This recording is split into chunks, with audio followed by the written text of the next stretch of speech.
Hello, everyone, and welcome to today's webinar. We are discussing Tarleton State University's master's program in criminal justice.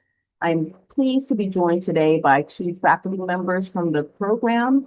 And as they're going through their presentation, if you do have questions, we ask that you submit them using the Q&A box or the chat box, and we will address those at the end.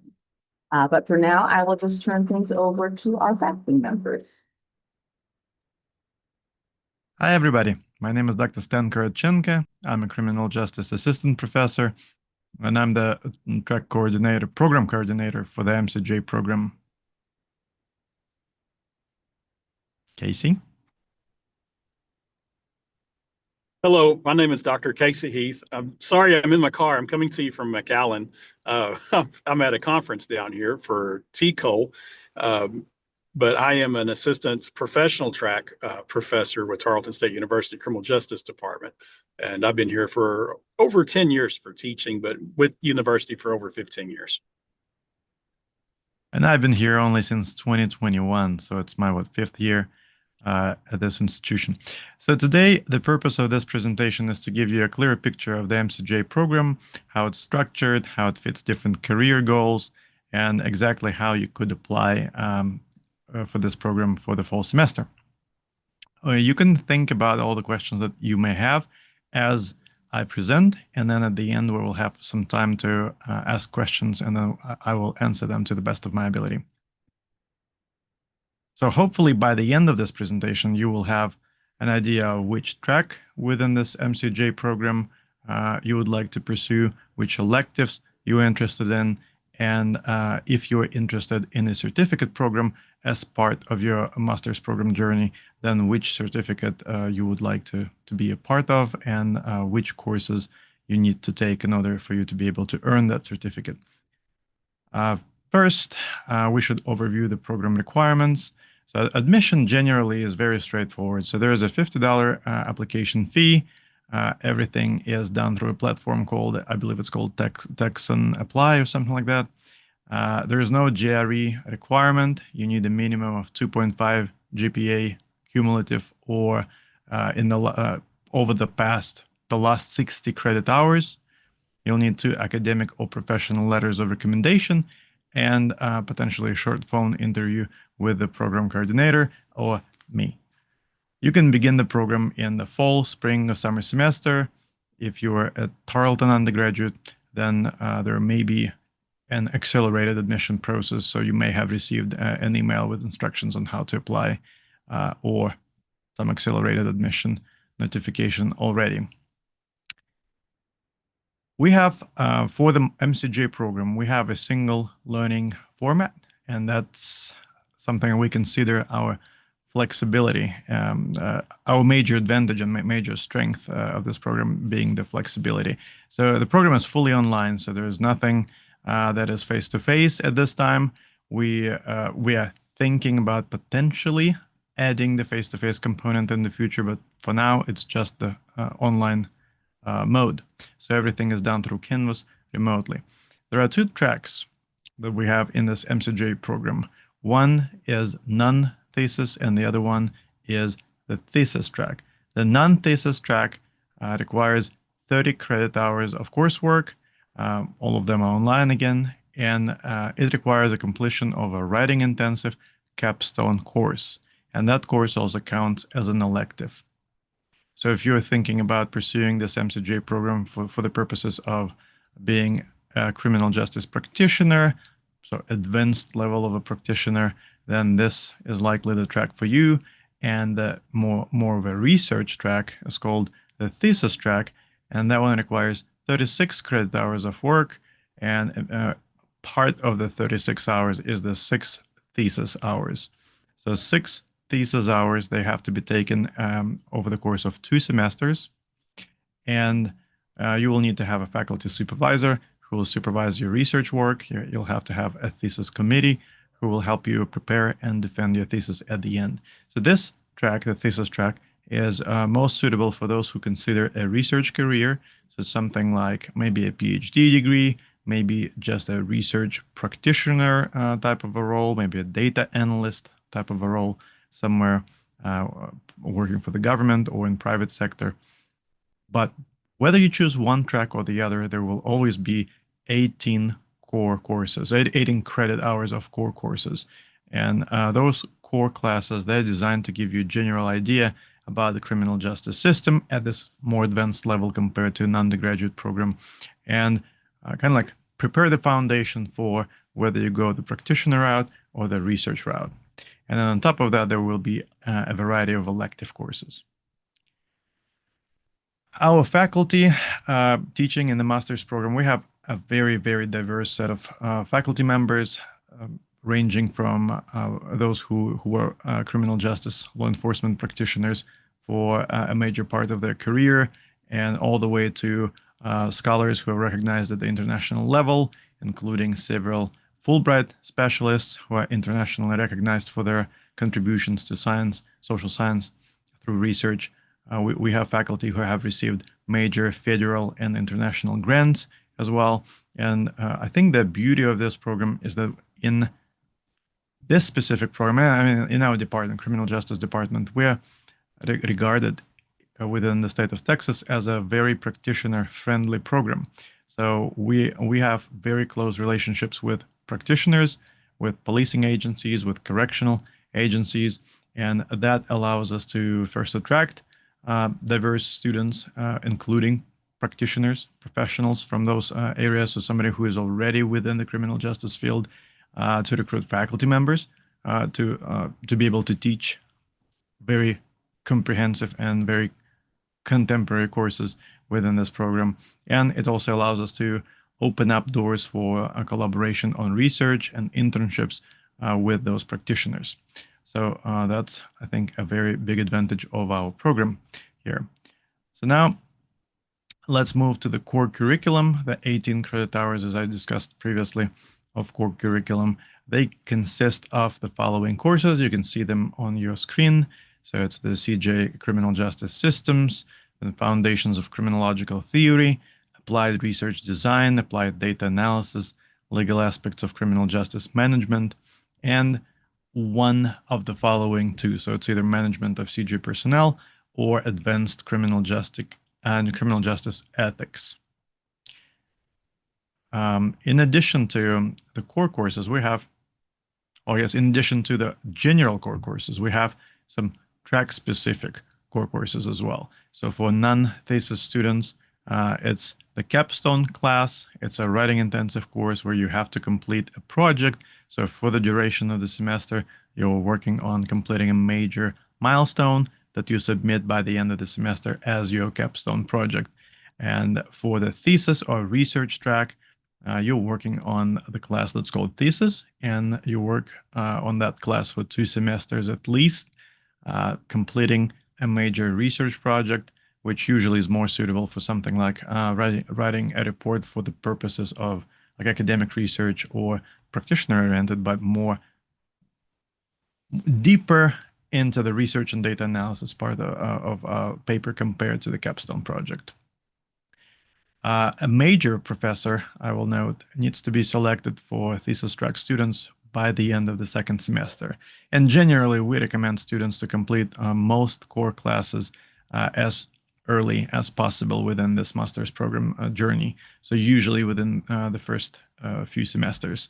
And that allows you to also select the major professor. Most core courses are taught by professors who are full-time professors, tenure track and tenured professors on campus. So that exposes you to more professors whom you can then select as your major professor to guide you and mentor you throughout your research journey as you work on your thesis.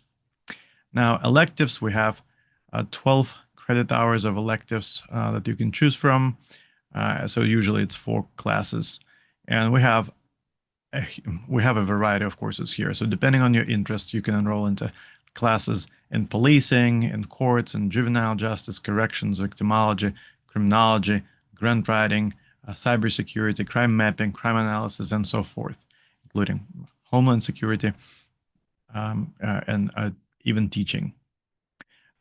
In addition to criminal justice courses that you can see on your screen, you can also transfer some credits that you've taken outside of this program and they will count towards your M.C.J. degree as well. They will need to be reviewed by us and pre-approved, but generally classes from public administration or alternative dispute resolution programs, they normally qualify. There's also an internship as an option to substitute some of the elective credits as well. We can discuss that later if that's of interest, but that's in addition to the variety of courses that we've discussed. Now, as you take classes pursuing the criminal justice master's degree, you can also enroll into certain classes that will get you a crime analysis or Homeland Security certificate. So certificates exist for the purpose of kind of like expanding the portfolio, increasing the number of, I guess, achievements that you can earn during this program or as part of this program. It's not a requirement, so it's not something that everybody has to do on their path to graduating with an M.C.J. degree. It's something that people could choose to do if they wish, if they believe that the crime analysis or Homeland Security certificate is beneficial to their career. So crime analysis certificate primarily prepares people for the crime analyst job or crime analyst type of a role, data analyst role. Crime analysts work in a variety of fields, including federal agencies. So there's a variety. There's a long history of federal agencies such as like FBI or CIA using crime analysts. And there is a much shorter history of law enforcement agencies at the state and local level using crime analysts. So those roles within local and state agencies are not as well established, I should say. So right now, if you look at the list of all Texas police agencies, for example, you'll see that only a small minority actually have crime analysts on staff. They're usually non-sworn personnel. So if somebody wants to help like fight crime and catch criminals without being a sworn officer, then crime analysis is a great path. Again, a non-sworn position, and crime analysts do a variety of tasks supporting the crime fighting, I guess, and role of police agencies. So in some agencies, they do individual tasks within a specific case, kind of like helping the investigators, detectives to investigate crimes. But generally, they work across a variety of cases, just helping identify trends in certain crimes and certain deviant behaviors, helping create hotspot maps, helping identify ways of predicting and preventing crimes from occurring, and things of that nature.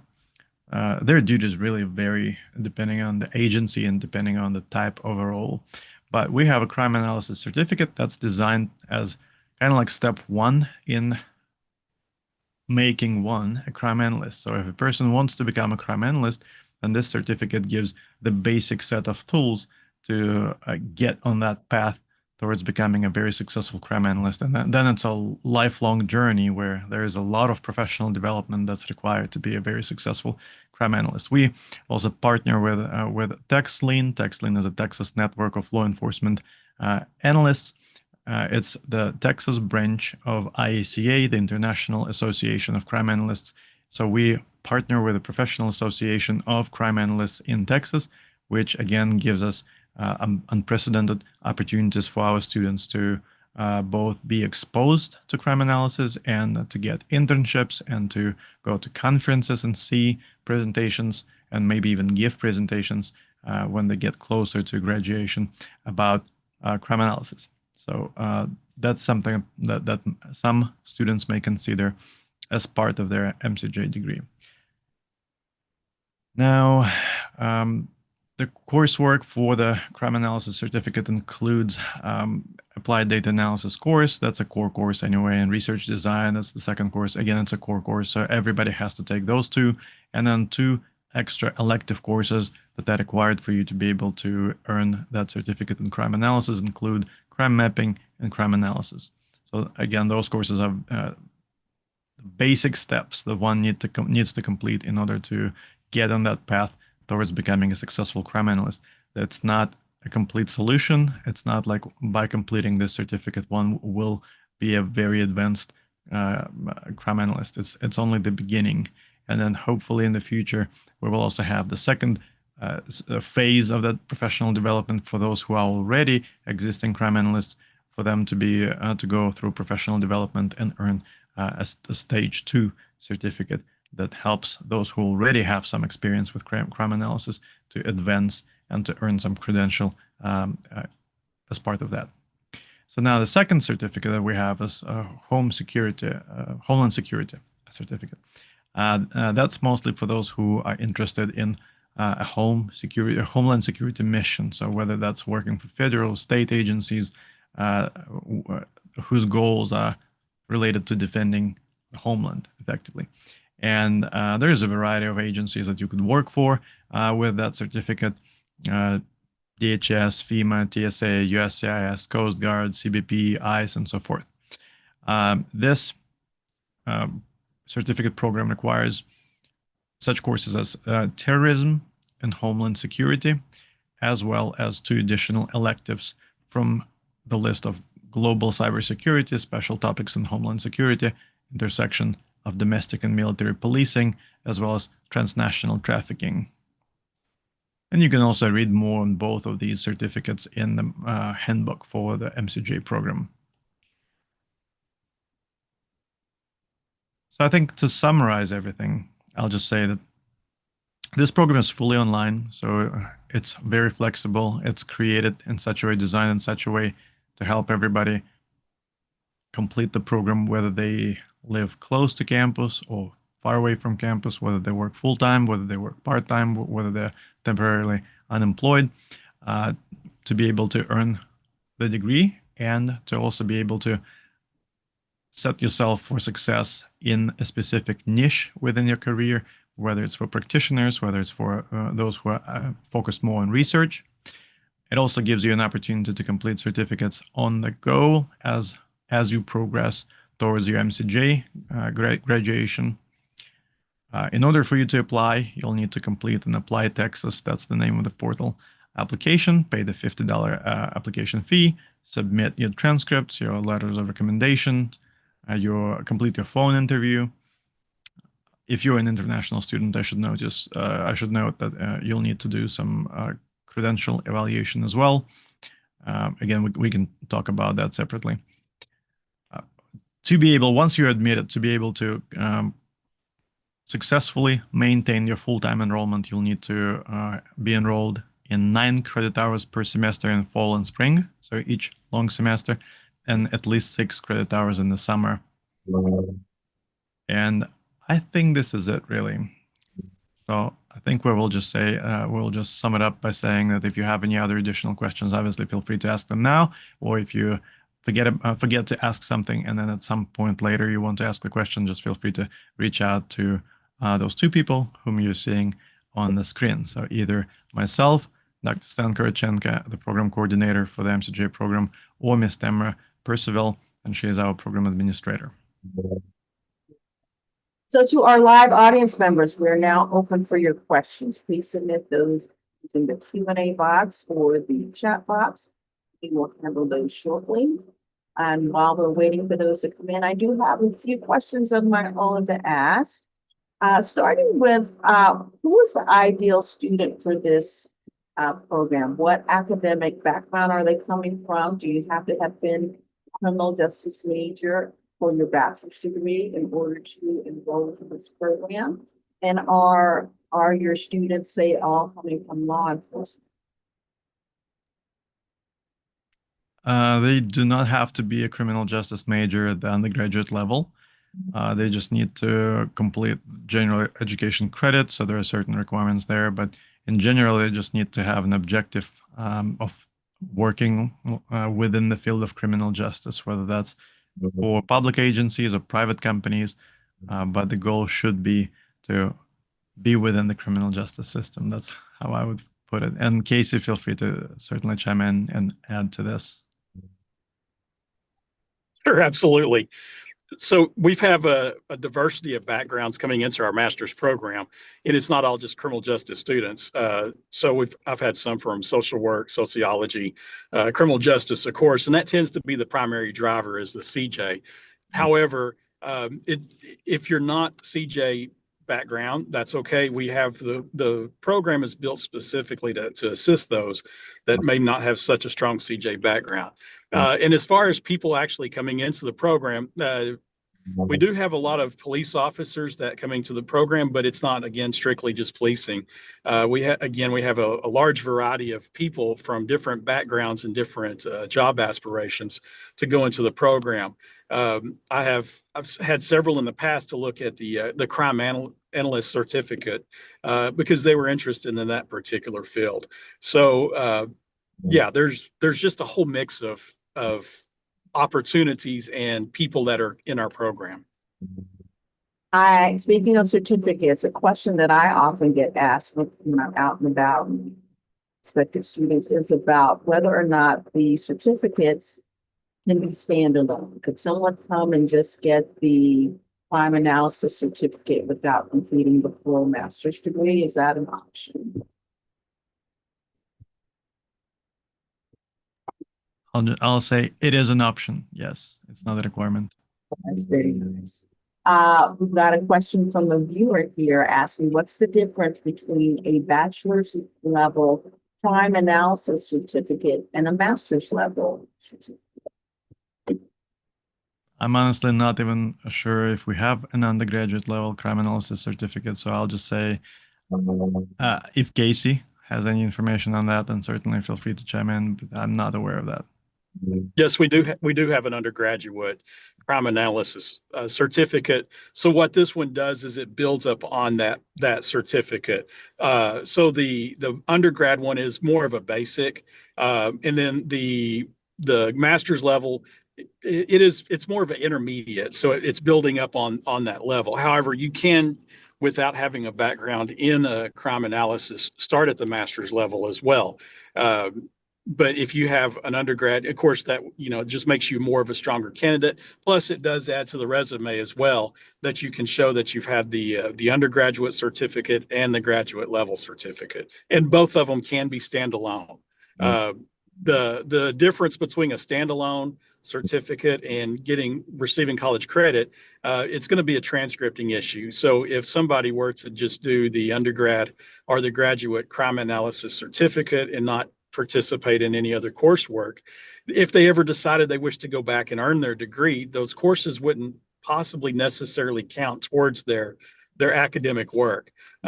So that is something that we can advise the student and discuss with them if they're considering maybe completing a master's level program at some point in the future, to maybe look at going for the credentialed route versus going the continuing education route as a certificate only. All right, someone is asking about the benefit of having a master's degree in this area versus not. How could it impact or benefit their career trajectory, specifically in crime analysis, but in general? Yeah, let me also start, and I think this is a very smooth transition from the previous question to the second question, to the current question. So if we think about comparing different levels of certificates or courses in general, so when we talk about undergraduate courses and graduate courses, and the same way about certificate in crime analysis at the master's level, those courses are more advanced than bachelor's level courses. So even if we talk about having two similar courses such as statistics at the undergraduate level and data analysis at the master's level, right? So they're required for the certificate program, but at the same time, the data analysis at the master's level is a more advanced class. So if at the undergraduate level, students are only learning some basic concepts of statistical analysis and they don't necessarily acquire the practical application skills, so they don't have to do a specific like application of whatever they're learning. So they just need to understand the conceptual material, but they don't have to be able, as a result of taking this undergraduate class, to be capable of producing like data analysis, running regressions on their own, for example. While in the master's program, that is part of that core curriculum. So you have to be able, by the time you complete the course, you have to be able to do data analysis on your own to a certain extent, again, to the extent that we cover in the first class. And then the research methods, it's very similar. So when we talk about research methods at the master's level, it's just a different level of complexity and different level of information and skills. And so by the time you complete the research methods class at the advanced master's level, you will have completed already two methods classes, one at the bachelor's level and one at the master's level. So you will certainly be more knowledgeable about how to produce research that actually produces real knowledge, more objective knowledge, how to empirically support your findings, and so forth. So bridging this gap between the certificate at different levels, like bachelor's versus master's, and in general, master's degree giving a competitive advantage over a bachelor's degree. So a master's degree is just a higher level. So even those classes that are very similar in terms of the substantive content, they will go into much more depth at the master's level compared to the bachelor's degree. And in terms of how the master's degree enhances one's chances of like employability and chances of career success within criminal justice. So a master's degree is something that will clearly open up doors for promotions, for career advancement, even within the same organization. So let's say if somebody works or has worked for a number of years within the same organization without a bachelor's degree, they still can promote, but only to a certain level. If they have a bachelor's degree, then they can promote a little bit further. And then with the master's degree, that opens up doors effectively to the very top of any practitioner agency. And then a PhD degree is only really necessary for more like research-oriented jobs, for academic jobs, and so forth. So within the practitioner niche, you could say that master's is the highest level that's required for career advancement. Someone is asking about whether the peace officer tuition exemption applies to the master's program as well. Are you familiar? I'm not familiar with that. I I am do not familiar. think it does. Yeah, but Casey, go ahead. Yeah, I'm very familiar with that program because I administer it at the graduate level. Unfortunately, Texas state law does not allow for it to be at the master's level. It is only applied to the undergrad level at this point. I don't know if in the future there may be legislation to modify that. But as far as I can see, I don't think that's going to happen because all the legislation mainly points towards undergrad degrees on it. So to answer the question, no, we do not have it because the state law does not allow it. However, with that said, there's a lot of scholarships that are available to officers and to students in general. And I highly encourage that you apply for our scholarships, which there's a general application through the scholarship page where you can just, from my understanding, you apply for one or you apply in general, and then it'll open up several other doors for that. So that's the route that I would suggest in lieu of the peace officer exemption. We got a viewer with a very good question here, and it was something I had wanted to ask you as well. How is this program executed fully online? We have a lot of people who maybe are not experienced being a student online, have no real concept of what it means to be a fully online student. And someone's asking, are classes just set up as a teach yourself setup? So I'd love for you to speak to that. So that depends on the definition of a teach yourself setup. But in general, so the program used to be offered as a face-to-face program pre-pandemic, and then as a result of the pandemic, we transitioned to a fully online program. And then there is a variety of types of online classes in general. So some are fully online with a synchronous component where you still have to meet let's say every week or sometimes twice a week. There is a hybrid approach where you only have to meet several times during the semester and complete most of the coursework at your own pace effectively. I mean, you still have the deadlines, the due dates, and so forth. So it's not really at your own pace. I certainly don't want to be cited for this if somebody misinterprets that, thinking that they can just complete all the coursework at the last week of the semester. So that's not the case, but at your own pace, meaning that like within the week, like whenever you have due dates for a number of assignments every week, then you're more flexible because you're not limited in terms of like when you need to be online. And most classes in this specific M.C.J, like Master's Program in Criminal Justice, they are actually asynchronous. So most of the classes here do not require a face-to-face interaction because the program is set up primarily for working practitioners. So that's the setup right now. I would never call it a teach yourself setup, because teach yourself would mean that you're the one selecting the material, creating the curriculum for yourself, and explaining everything to yourself as well. So obviously the courses are still set up professionally by professors. So those who are authorities on their subject matter, those who have been trained to teach, those who know which material to select for a specific class, those who are familiar with all the textbooks that are available for their subject matter, and so forth. So they're the ones designing the course. They're the ones creating the scope, I guess, of information that you need to learn to cover throughout the semester. They're the one to select the testing mechanisms to ensure that students have rigor in this program, that it's not just about completing tasks and not necessarily learning or retaining the information. But with most of the classes do not require the face-to-face interaction. Dr. Heath, anything you want to add in terms of the online experience for criminal justice graduate students?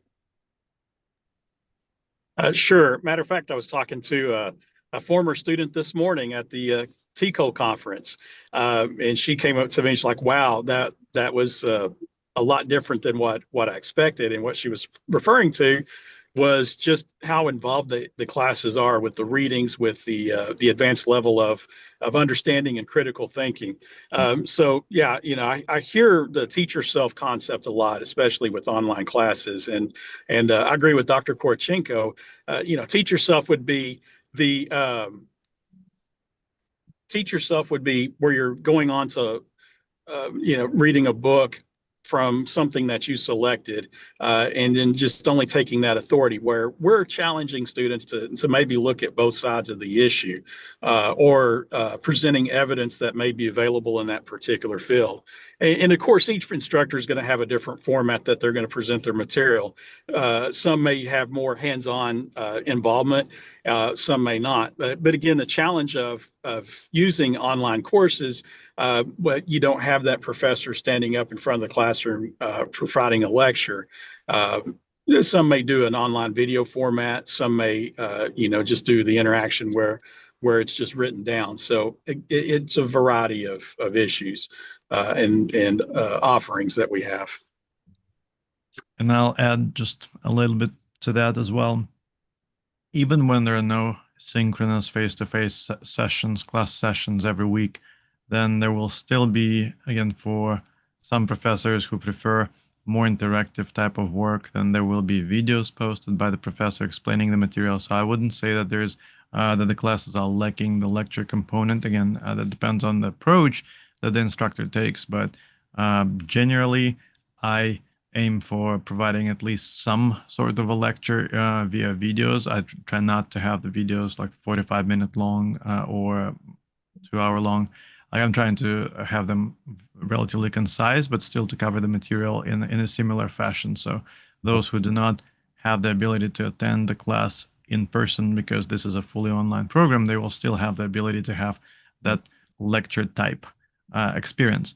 And in terms of interaction with the faculty members, again, it's very different from teach yourself setup, because here you can set up a meeting with a professor and you can overview the material one-on-one. So that actually brings back that interaction face-to-face component, because for example, in my classes, you can always schedule a meeting using a Calendly link. So anytime I'm available, any student can click on that link, select the time slot, schedule the meeting. It can be face-to-face or via Zoom. And if the student is not, so I'm in Stephenville, I'm on the main campus, right? So if the student is not in Stephenville, they want to meet via Zoom, again, they can still meet via Zoom. And I'm pretty sure that the experience will be similar to an extent, because there's still video and we're still interacting in real time. So someone's asking, what is the timeline for completing the degree? Is there a period in which it has to be completed? And are they able to stop out for a semester and come back? So depending on the track, right, thesis or non-thesis track, there's a different number of credit hours that the student needs to complete. And for the thesis track, there needs to be at least 2 semesters of thesis work as well. While for the non-thesis track, the practitioner track, there's only 30 credit hours and there's no requirement for like 2 semesters of capstone work. So it's only 1 semester of capstone work. And classes are offered fall, spring, and summer. And if core courses are offered every single semester, the elective courses are offered on a rotating schedule. So not every semester, every single class on the list of electives will be available. So provided that you're still getting what you wanted to get from this program by enrolling into the classes that you wanted to enroll in, you can complete this program either within this direct path of being enrolled 9 credit hours every semester, every long semester, fall and spring, plus 6 credit hours of enrollment during the summer, or if you need to get a break, then you just get a break, and then you will still need to complete the same number of hours moving forward sometime in the future. So I want to talk a little bit about the admissions process. You mentioned 2 recommendation letters are required. Who should those letters come from? Do you like to see them from any type of person as it Yeah, relates to so that? they should be academic or professional. So those letters should attest to the applicant's ability to succeed in this master's level academic program. So that usually requires at least 1 academic reference, somebody who has taught you in the past, who is knowledgeable about like whether you are a good student, whether you're a capable student, whether you're whether you can successfully withstand the pressure that comes with a graduate program, whether you're capable of like meeting deadlines and due dates and things of that nature, whether you're capable of producing high quality assignments, high quality work in general, to read quite a bit and so forth. And you can also have 1 professional reference as well. So the total of 2. And professional, that would be somebody who may not know you as a student, but they know you in a professional setting, so they can still attest to your qualities as just a professional. So just whether you are like always on time, whether you're responsible, whether you can take ownership of a task or a project, and so forth. So all the characteristics and qualities that are commonly associated with a graduate student, somebody who is more independent, more capable of achieving advanced level of knowledge and expertise in a specific niche. So that's what we are looking for in those letters of recommendations. So there should not be any letters of recommendations from family and friends or from people who are dependent on you in any way. They should not be from like a community organization. Well, unless again they can attest to your professional or academic qualities in that regard. For those who may have been out of school for many years and don't have any academic contacts anymore, how would you recommend? Yeah, I would still, and the question is again, who can confirm that I'm a good candidate for a graduate program? So anybody who can attest to those qualities, like even if somebody has been out of academia for a while, then they can still they most likely have a lot of people with whom they've interacted at work, maybe some supervisors, maybe some people whom they supervise who can attest to their qualities as like being value-driven, independent, result-oriented person, somebody who can drive projects through completion, who can submit work in time and things of that nature. Again, whoever can attest to those qualities would be good, as long as it's either academic or professional. But be strategic in who you choose, for sure. Absolutely, especially since references can be contacted. So we may reach out to references to ask questions and so forth. Yeah. Yes. And then you mentioned an interview. What can people expect from that? Yeah, so the interview is just a more or less informal conversation about the goals that the student has and how they align with what the program has to offer.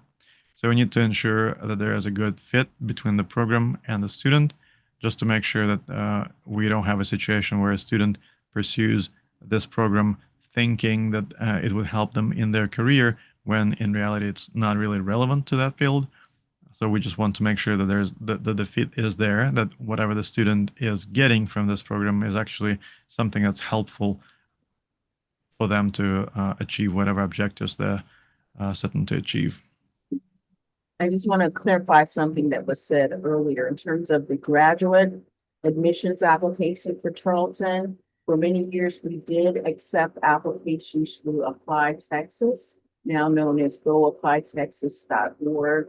But within the last year or so, we have eliminated that option. So if we wanted to apply to any graduate program at Tarleton, I would recommend the easiest way to access the application is through the Tarleton Graduate Studies homepage, which is tarleton.edu/graduate.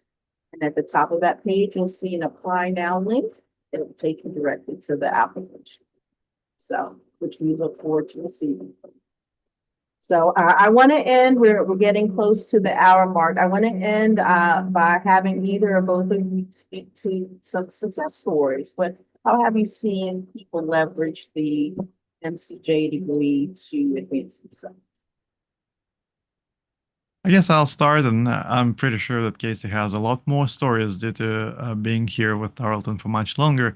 But I can say that I'm specifically passionate about crime analysis. That's just a passion of mine, and I like doing GIS analysis. So I'm more familiar with the students who graduate from that certificate program and then go and work as crime analysts. And while it's true that technically anybody with a bachelor's degree could qualify for the minimum requirements for a crime analyst career, we've noticed over the past few years, specifically I think two years, that now the interest on the part of candidates have gotten to a point where the number of jobs offered in crime analysis is just incomparably small compared to the number of applicants. So the number of candidates is just growing, and because of that, in order for candidates to become more competitive and be kind of like to distinguish themselves from the rest of the candidates for the role, it's almost coming to a point where it needs to be a master's degree as a minimum requirement. And then from speaking, and I will start with just the success story of our students from the perspective of the actual agencies that ended up hiring them, and then I'll transition to the specific student stories. So the agencies, because again, we work with them through TexLean, so the Texas Professional Association for Crime Analysts. So we've heard stories about students from Tarleton specifically with an M.C.J. degree applying for jobs, and then they were invited for an interview over many other applicants who did not have a master's degree, just because, again, now we have produced, even we at Tarleton have produced so many graduates with this degree who are pursuing crime analysis positions that it's very hard for others to compete without an M.C.J. degree. And that also aligns with that talk that I gave previously about the crime analysis certificate being more of a intro into this career or occupation. And then we're still debating with the TexLean representatives the need for the second step in that professional development, so that maybe at some point we will offer the second step crime analysis certificate, which will be more for those who are already working as a crime analyst to advance further. But so that was the part from the standpoint of the employer. And then from the standpoint of the students, so a great example would be a student who graduated from this program last spring. And then so they immediately went to work for one of the Fort Worth, Dallas agencies, police agencies, as a crime analyst. And I should say that generally crime analysis positions, they're mostly available in larger urban metropolitan areas such as Fort Worth, Dallas, and compared to more rural areas such as Stephenville, where I am, for example. Like Stephenville PD, Granbury PD, they don't have a single crime analyst, while in Fort Worth, Dallas, for example, almost every agency has either a unit, crime analysis unit, or at least a role or a couple crime analysis positions. So the student went directly from graduating from this program. They already had a job offer before they graduated from the program, and they went straight into that position where they had already mentorship assigned to them by representatives from TexLean, again, due to this very good collaborative relationship between TexLean and Tarleton Criminal Justice. and I mean, they're very happy with the job. Crime analysis jobs, I should say, that they do not pay as much generally as like sworn officer positions. So that's something that people should certainly consider before they decide to embark on that journey. But the person got the job and is now very happy with the job. And clearly, there was no way for them to get a job with that agency without the M.C.J. degree specifically, because that agency doesn't even invite for an interview anybody without a master's degree now.